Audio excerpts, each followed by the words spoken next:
ஃப்ரண்ட்டில் வந்து பார்த்தீங்கன்னா ஏற்கனவே நான் வந்து பார்த்தீங்கன்னா கழுத்து வந்து ஃபினிஷிங் பண்ணிட்டேன். எக்ஸ்ட்ரா கிளாத் கொடுத்து நான் வந்து மடித்து வச்சுருக்கிறேன். இதை அப்படியே மடித்து வச்சு நம்ம வந்து தையல் போட்டோம்னா கழுத்து வந்து நமக்கு ரெடி ஆகிடும். இந்த எக்ஸ்ட்ரா இருக்கக்கூடிய கிளாத்தை வந்து பார்த்தீங்கன்னா வெளிப்பக்கம் விட்டுடலாம். எக்ஸ்ட்ரா விட்டுட்டு கரெக்டாக நமக்கு எங்கே வந்து ஷோல்டர் வந்து ஜாயிண்ட் ஆகணுமோ அந்த இடத்துல கரெக்டாக நம்ம வந்து வச்சுக்கலாம். கரெக்டாக பாருங்கள், நமக்கு இந்த இடத்துல வரணும். ஷோல்டர் வந்து தையல் போடலாம்.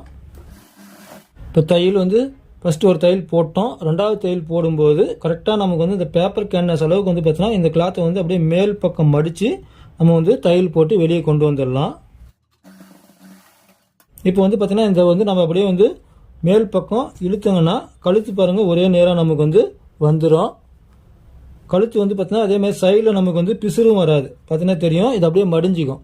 மேல் பக்கம் வந்து மடிஞ்சிக்கும். பிசுறுலாம் பார்த்தீங்கன்னா பாருங்கள் உள் பக்கமாக நமக்கு வந்து போயிடும். அப்படியே வந்து பார்த்தீங்கன்னா கழுத்து ஓரம் நம்ம வந்து பார்த்தீங்கன்னா கழுத்துக்கு வந்து தையல் வந்து போட்டுக்கலாம்.